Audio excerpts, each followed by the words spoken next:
So very briefly, in the next, what had to be half an hour, now will be shrunk to 15 minutes or so. What I'm going to be doing is a bit repetitive, I'm sorry. But as you recall, we had a previous meeting where we discussed some of the things I'm going to say, but I'm not sure if everybody was either there or remembered. So I'm going to run very briefly on three things. One is what we've been doing for the past 12 years. That's going to be just one slide. I'm going to run real quick about this. And then some of the conversations we've had in our last meeting, I'm going to say a few things about them. So the starting point is our move now from single silo to complex or cascading emergency. And by single silo, we mean that we've identified so far the idea of emergencies. We have the definition of emergency. There's three components. You can have the slide.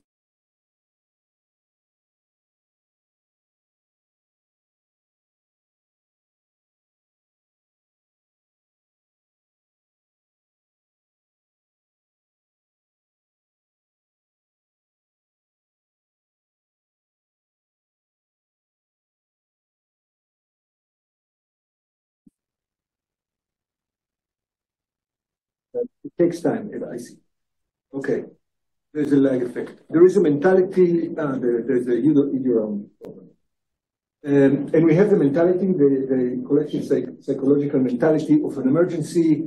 We move to fear, we move to compliance, and there is an us versus them. There is an enemy out there, but whether it's a virus or somebody out there to get us.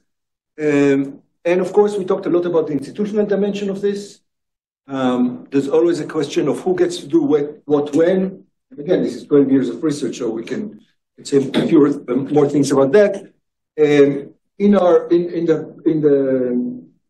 I don't know if you had a chance to go through the manuscript of the book that wasn't published, but then we talk about the research that we've done, how jurisdictions deal with that, single entity versus multiple entities that deal with emergencies, central versus local. There are pros and cons to each institutional design. There is the question of, okay, once you have the institutional design, what powers do they have in terms of mitigation and preparedness? That's the before, response, that is the during, and the recovery and rehab, that's the after. Do you have an omnibus legislation that covers all emergencies, or do you have a specific silo-based legislation? Is there a framework in place that is standard-based, that gives the executive powers to issue emergency legislation or executive powers or not? Do you go for rule-based or standard-based? Do you regulate the process of emergencies or the end results that you expect? And is there criteria for what counts as a successful dealing with emergency in terms of resilience? What are we looking for? So that's again 12 years of research, and I had a lot to say about as examples for each of them, but I'm cutting all this for the sake of time. We spent a lot of time in those 12 years to look into who declares an emergency. Is it even important who declares that we are in an emergency, that we're out of an emergency? Is important? Is there some checks and balances of this declaration? And of course, the issue of the role of courts and legal counsel, the whole legal complex, attorney generals, etc., in various jurisdictions, dealing with the legality, the competence, the process, and the proportionality of state measures during emergencies. We talked about the distinction between an emergency and a disaster. An emergency is a threat. And emergencies, the law deals with an emergency. There is a degree of uncertainty, but the law deals with an emergency, and sometimes we're successful. We deal with an emergency. It was just an emergency, nothing happened. But sometimes emergencies materialize, and then they become disasters. And then we can talk what went wrong, which means that the system didn't work. And sometimes we have extreme conditions whereby the rule of law itself, the very fabric of the system, is threatened. And sometimes societies collapse. it's a greater disaster in the sense that the whole society sort of implodes. And it relates to the rule of law by definition. Okay, so that was the 12 years. And again, I'm skipping, there's a lot of details there. We covered some of it in our previous conversation. But it's there for as a resource for us. We're not starting from scratch. So the question is, what happens when we move to complex and cascading? And here we relate to our previous meeting. So the first thing we need to do is the terminology. What are we talking about? This was Fadi presented some of it, and others and different, and other Nadav. Hey, where's Nadav? Nadav couldn't health issues. Okay. So we know that there's a single silo. We have an earthquake. We have a pandemic. And then what happens when we have multiple emergencies? What is the difference? Is it just because what we call the generating factor is different? So we have an earthquake and then a flood. That's the Japanese case. It's an earthquake and then a flood. Does it make a difference if there were two different generating factors, or do we look at impact? And if you look at impact, it doesn't really matter what is the generating factor. What matters is what is the societal impact. And then, so maybe we should look at impact and then organize our terminology in terms of that. And then it could be a single factor, but the impact is cascading because the impact moves from one social dimension to another. So how to think about non-single silo crisis? Is it about social meaning? Does it matter how we think about it, or do we have some objective criteria? Is it more in terms of our perception of it? In which social dimension, I mentioned it, in which social dimension it occurs, because I will say some things in the last slide about that, including the virtual dimension. Now we are online. So the fact that we're connected through technology, what difference does this make? So it raises some vulnerability, but it's also a question of response. And we talked a little bit, and that was important in our previous hearing, that the rule of law itself could be a generator. So the rule of law is not just an exogenous variable, it could be also a variable itself that it creates a cascading emergency or disaster. We talked a lot about the temporality. So we care about crises, because crisis is a generic term, it's like as neutral as it can be. We care about crises that either happen one sequentially, one after the other, but we can show either causality, and that's very difficult to show, or some correlation. It comes in correlation with, and this is easier to show. But one after the other, or it could be in parallel, either related or not related, but they come at the same time. And then what do we want to say about it? How do we identify? The question here is the question of identification. How do we identify that we're no longer in a single silo domain, but it's more complex. It becomes more complex. And again, I have also open here the summary that we generated from previous meeting, and then we have a suggestion for three possible categories that distinguish between that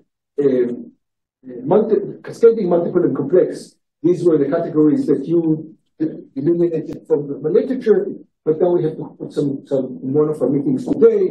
We will have to address the issue of terminology. I will talk about this again and give some context to what do we mean by the various types of non-single silo emergencies, but the temporal dimension is central. The other dimension that we want to extend, this single silo previous Minerva research, is to recognize a transnational and international dimension, because those complex businesses hardly are confined to a single jurisdiction.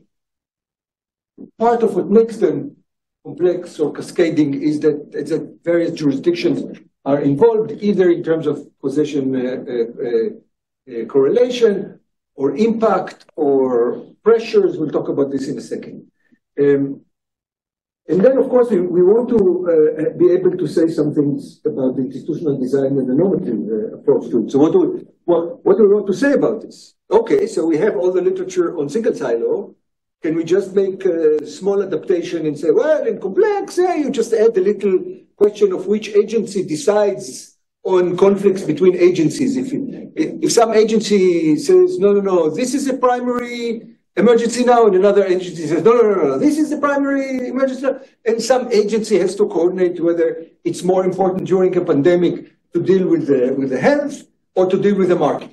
Because there's an economic crisis, and some agency has to coordinate which is the paramount in terms of the priorities, which is the paramount emergency. Is it just this, or do we want to say something more? We have to say something about this. Is a bare minimum to realize this, but do we want to say something more? Maybe the capacity to make such a decision itself is being somehow debilitated or diminished because of the impact of the crisis itself, because it's cascading or in tandem or multiple or complex. So the very idea of what we expect from an institutional design under such a circumstance itself changes. What does it mean, of course, for the rule of law? Should we reevaluate what we know about the rule of law when something like this happens? Or is it just the same and we should just say, well, minor adaptation?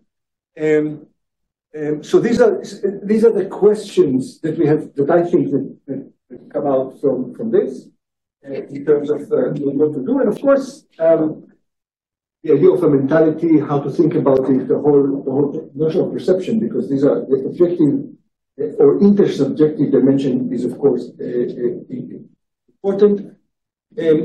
What I want to suggest for stuff we haven't discussed, and I'll finish very quickly. There's a way to think about it through system theory.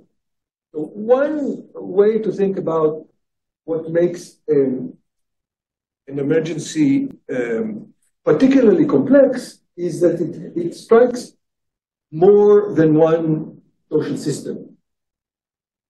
So we can think about social systems as in bureaucracy, politics, the market, religion, the media, art, law, and there are others, but these are the main relevant social systems. By the way, we talked about in previous sessions the representation in art, literature. It could be other kinds of art of emergencies is important because the narratives, the organizing narratives and imageries, of course, are part of what makes an emergency, including what makes a complex emergency such. So the idea here is to think more seriously about the notion of vulnerability. Because what came out from the previous session we had is that social systems, in liberal democracies at least, are agile enough to deal with some stress. That's the last point here.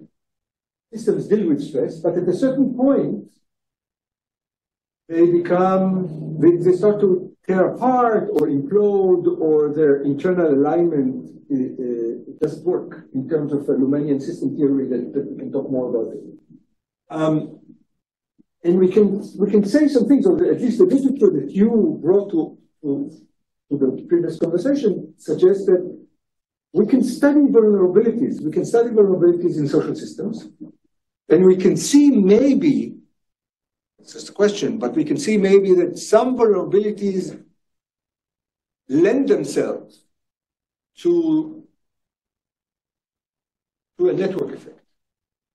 So if some social systems in some jurisdictions are vulnerable in a certain way, we can then identify some network among these systems and among that then renders our conversation meaningful in terms of beyond contingency. It's not just a contingent facet. So happens that there's a structure of network vulnerabilities that when stress happens in certain ways, then some things are more expected.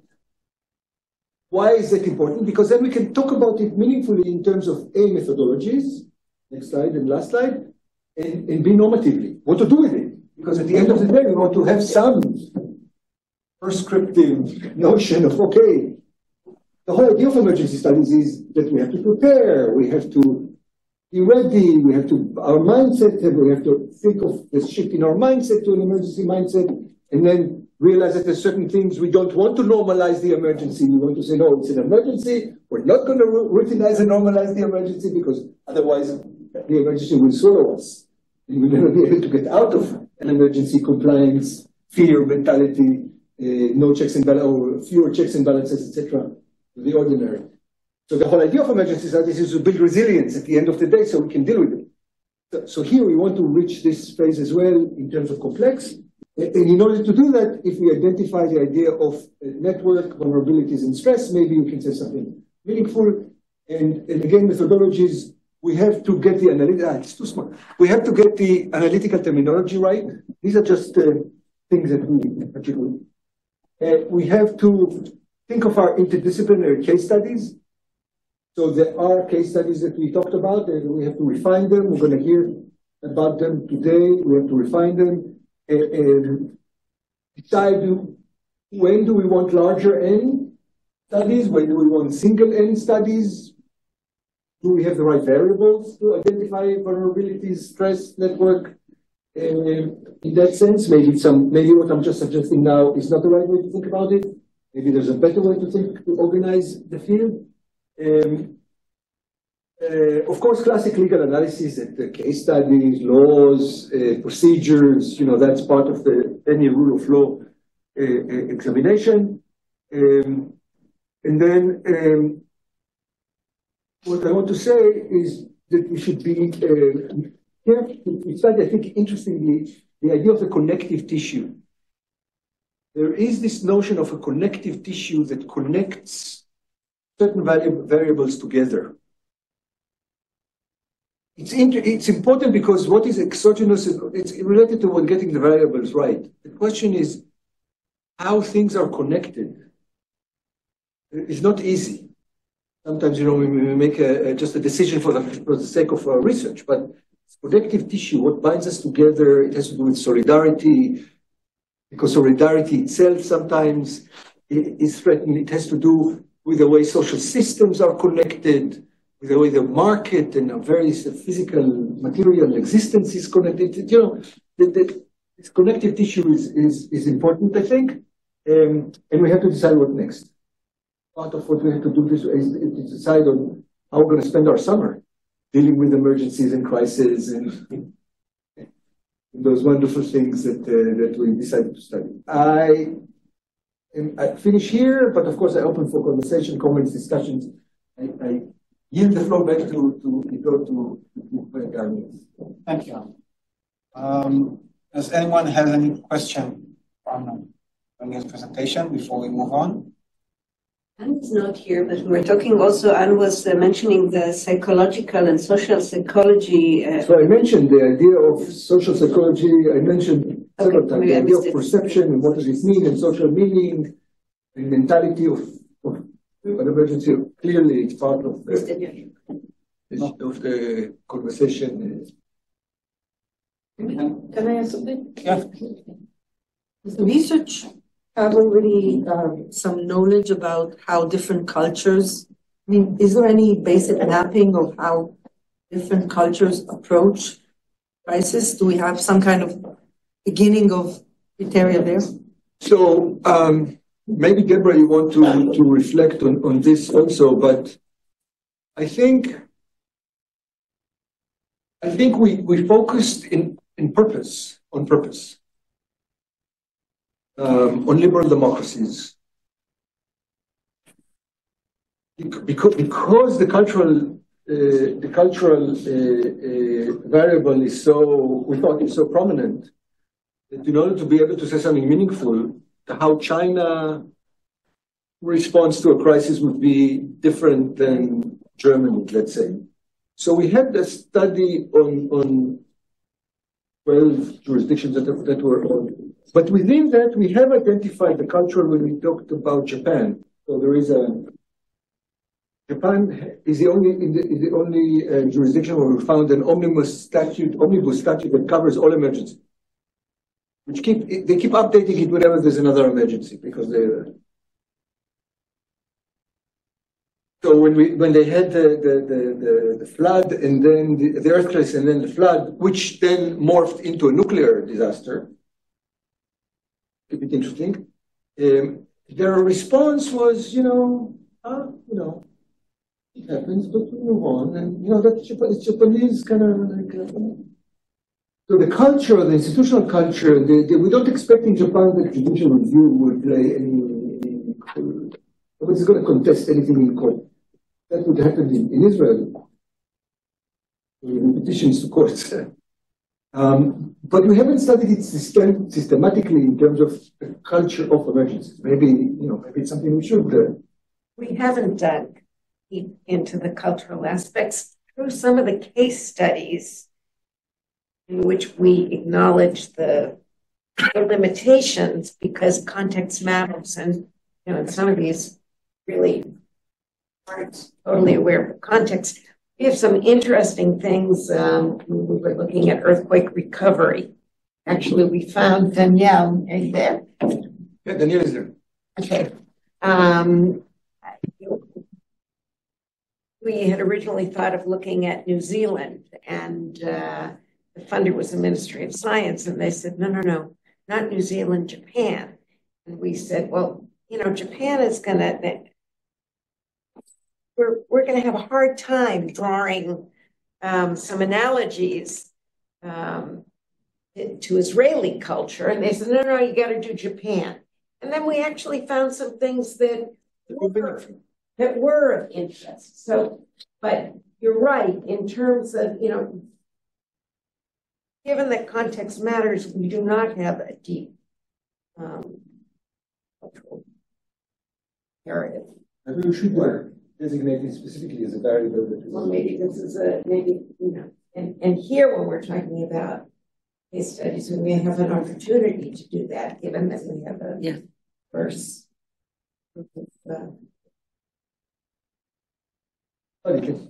So I'm going to be that voice in the room that asks, why do we think culture is key here?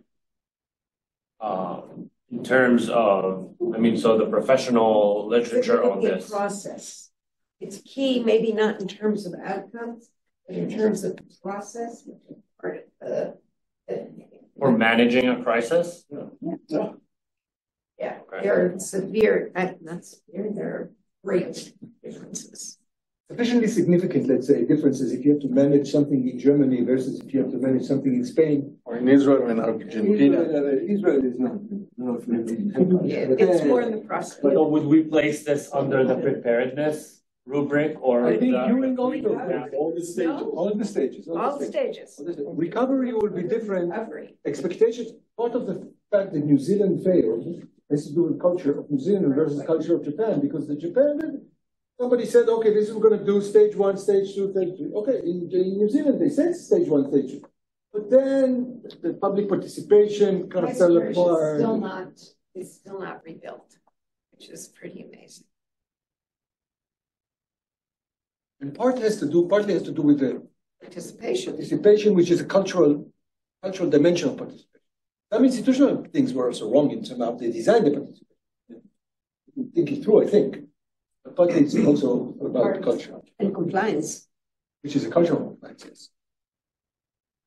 So you can see it at all stages. But you're right that, again, like any other variable, it's a variable, but you cannot paint it as the be-all and end-all, because if we, at the end of the day, we just end up with, it's a matter of culture, then it's a matter of nothing, because, everything can be explained. That's why I'm weary about, that term. Yeah, because everything can be explained at the end of the day. It's just, it's culture. We can learn from praxis. If different cultures have produced praxis, then we can learn from them. Yeah, sure. That's where I'm heading. I want to make a few notes very quickly. First of all, the New Zealand case, for example, is not multiple cascading. That's right. It's one extreme condition and can be dealt with in our old lenses. So I think the focus that we want to put in this group is this new arena of multiple and cascading. And I think that what we have to look for is also, natural disasters, cascading or multiple are not in our we cannot control. We can control their effect, but not the occurrence. But man-made disasters are something that are controlled by our behavior. And here it would be interesting to compare between, for example, the effect of natural disaster on financial meltdown and democratic decline. And I think that some kind of a psychology. Say that natural disasters aren't disasters. It's man-made. Yeah. Okay. Human reaction to the natural. Right. Also in our control. Right. Yeah. Also to some degree in our control, but I think that this is a new dimension that haven't been examined so far, and I think it would be interesting to follow. The second, smaller, there was a big debate about terminology, crisis, disaster, extreme conditions. If I remember correctly, extreme condition is an invention of us. Mm-hmm. But the call of the Minerva was for life under extreme condition, when they referred to how life is considered on Mars, and we turned it to the rule of law under extreme conditions. So I think that in this sense, if we develop new vocabulary for multiple and cascading, it will be contribution to the field. A third remark is that I think that all of us are very concerned with what's happening in Israel, with the democratic backsliding, and I think that this also has to play some important role. I think maybe Stefan will talk about it a little bit later, as a dependent variable as well as an independent variable. When a country, a question mark, when a country is experiencing a democratic backsliding or a crisis of the rule of law, does it mean that it will deal with other sort of crises much worse, and the crisis will be cascading and multiple? Maybe not.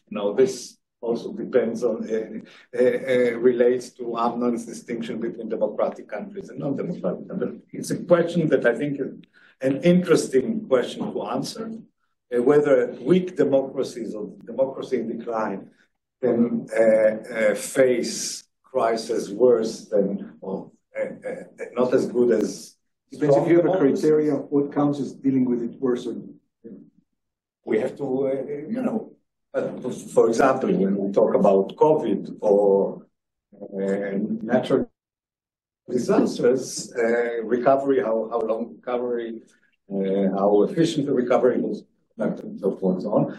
And the other way to look at how actual emergencies, disasters, crises, extreme conditions affect the level of democracy and the rule of law, which is an interesting question. And I think that if we can find some kind of a theory that explains the independent and the dependent variables and show that there is one kind of switch between them, it will be very good. Last remark is, what do we want to come out at the end of the 2 years? Okay? We are delving into a new territory. We are inventing a new field. I don't think we expect to construct a grand theory of multiple and cascading disaster. I think that what we can contribute, I think this should be the kind of mode of that we should aim to, is a collection of papers that can be published in a very, very good either in a journal, in a volume of a good journal, or in a very good publishing house. And these papers will touch upon the topic from different perspectives, some theoretical, some empirical. It doesn't have to cover the whole issues, pending issues, but if we can contribute to the field by, having several papers, it can be also co-authored by people together, the individual project, and it will be a contribution to your career, a publication career. I think it would be a contribution to the field emerging field of the field that we want to construct. And I think that we don't have to be too ambitious in thinking that at the end of 2 years we have to come up with a full general theory of cascading itself. Just one follow-up to the liberal democracy, which itself is not stable as liberal democracy. is in the sense that Not anymore. I think that there are two ways to think of it. The first is that we want to focus on liberal democracies because this is easier, more important to us, or whatever. And the second is to look at it as a unique example of crisis of democratic backsliding. And here I think that we have, maybe it belongs to the definition part of the workshop, but I wonder to what extent can we really support the claim that democratic backsliding itself is a crisis in a world where authoritarian regimes are not perceived as states that are in constant crisis. So in this sense, I feel that maybe we mean the civil unrest that involves this type of period, the transition itself, but the outcome, so let's say that at the end it becomes an authoritarian regime, this is not something that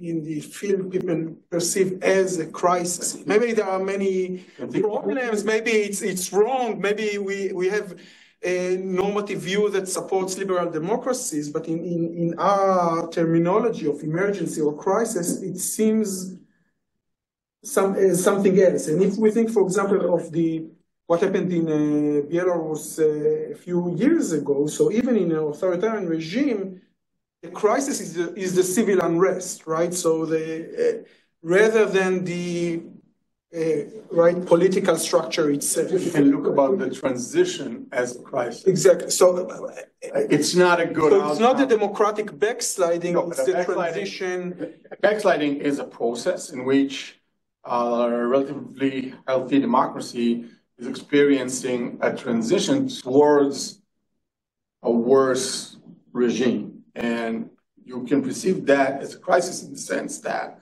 a lot of state systems are experiencing all kinds of crises. And then you can also look on the opposite crisis as something that you can develop resilience, try to recover from. Actually, the literature now, let's say about Poland, let's say about Brazil, are talking about democratic resilience after crisis. So what the government in Poland is trying to do, unsuccessfully, is to try to establish multiple governmental action and system in order to recover from the democratic crisis. And also bear in mind that in terms of narrower crises within the system, we are, for example, referring to a constitutional crisis.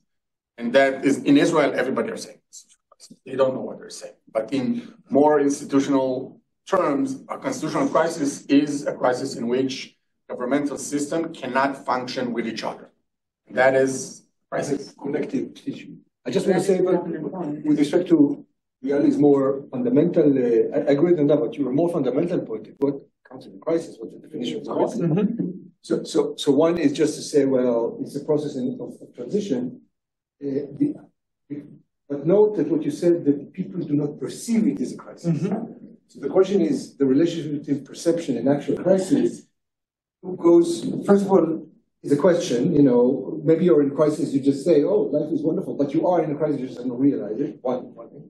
The other thing is the opposite, and we had during the 12 year, we've talked about this as well. What about if you're in a perception of crisis, but you're not in a crisis? Because Putin tells you it's very dangerous, things are going to happen, so you move to fear mentality, which allows greater, but you're, technically speaking, you're not in a, so it goes both ways. I totally agree, but I think, right, so like, I can go with saying, people don't perceive Russia as a state in crisis, but it is. So every authoritarian regime is in a state of crisis, but I think that we need to, defend this type of position and vice versa, right? I think that we do not take it seriously enough, this bias towards focusing on liberal democracy and assuming that, right, it excludes half of the world. Yeah, from our analysis in a way that I think is at least conceptually. Thank you.